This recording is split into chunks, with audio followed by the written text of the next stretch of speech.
এক গভীর অরণ্যের পাশে এক বড় নদী ছিল। সেই নদীর পাড়ে বাস করত এক চতুর শিয়াল ও এক বিশাল কুমির।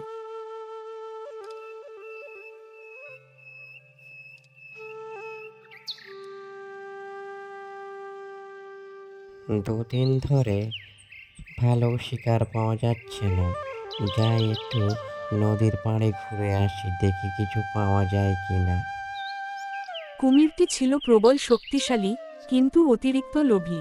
অন্যদিকে শিয়াল ছিল বুদ্ধিমান ও কৌশলী। তারা দুজনেই বহু বছর ধরে এক নদীর ধারে বাস করত, কিন্তু কখনোই খুব বেশি মেলামেশা করত না। শিয়াল ও কুমিরের প্রথম সাক্ষাৎ। একদিন কুমির নদীর ধারে বসে বিশ্রাম নিচ্ছিল।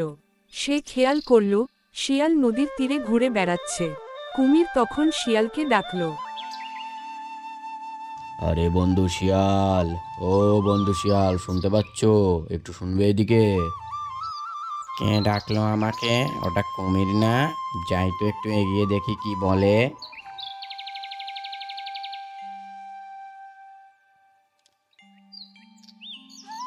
আরে কুমির বন্ধু, তুমি কি আমাকে ডাকছিলে?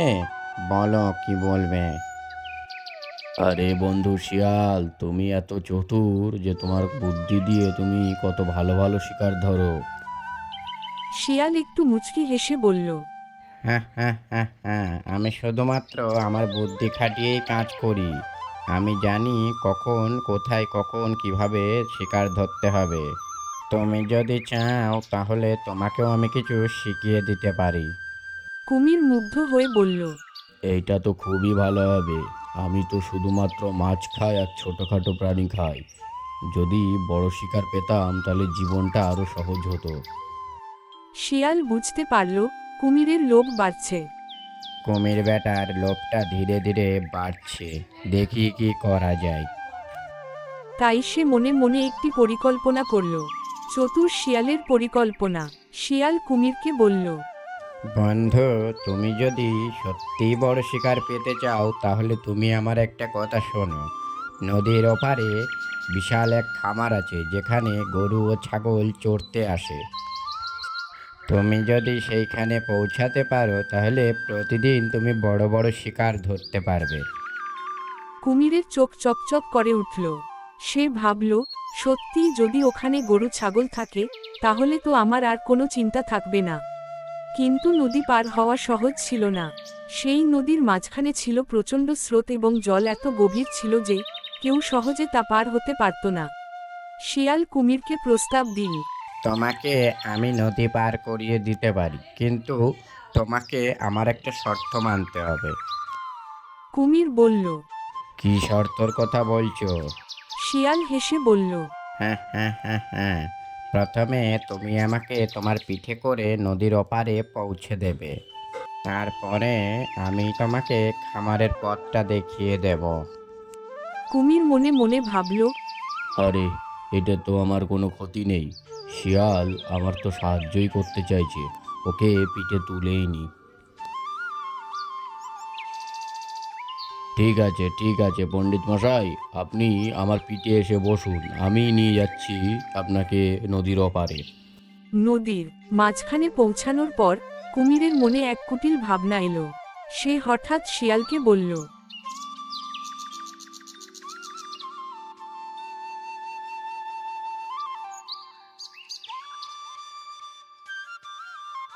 বন্ধু শিয়াল, তুমি খুব চতুর। তুমি কি জানো, আমি এখন খুব ক্ষুধার্ত বোধ করছি।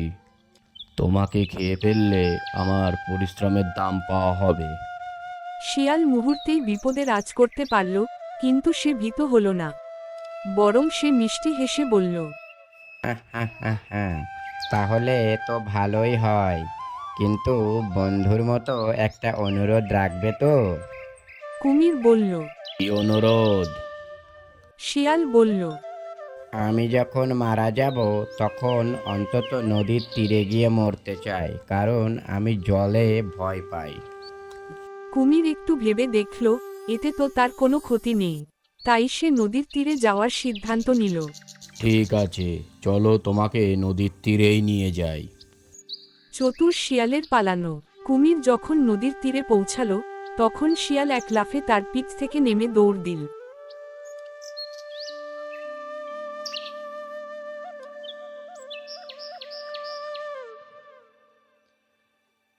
সে দূরে গিয়ে দাঁড়িয়ে হেসে বলল, অহে বোকা কুমির, তুমি লোভের কারণে নিজের ক্ষতি নিজেই করলে। তুমি যদি আমাকে খেতে চাইতে তাহলে নদীর মাঝেই খেয়ে নিতে পারতে। এখন তো আমি নিরাপদ, আমি পালাই। কুমির রাগে ফুঁসতে লাগলো, কিন্তু কিছুই করতে পারল না।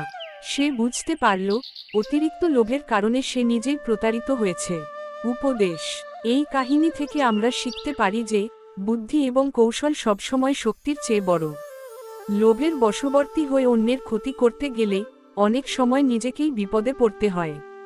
কুমির যদি অতিরিক্ত লোভ না করত, তাহলে সে হয়তো বড় শিকার পাওয়ার সুযোগ পেত।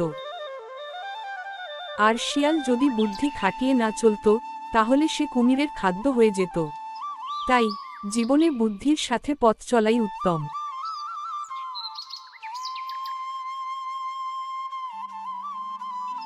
বন্ধুরা, আজকের গল্প এখানে শেষ করছি। পরবর্তী সময়ে আরো মজার মজার গল্প নিয়ে আসবো। সকলে সুস্থ থাকুন, ভালো থাকুন। আর বন্ধুরা, আমার এই ভিডিওটা আপনাদের ভালো লাগে তাহলে একটা লাইক করে দেবেন, আর চ্যানেলটিতে নতুন হয়ে থাকলে সাবস্ক্রাইব করে বেল আইকন প্রেস করে দেবেন।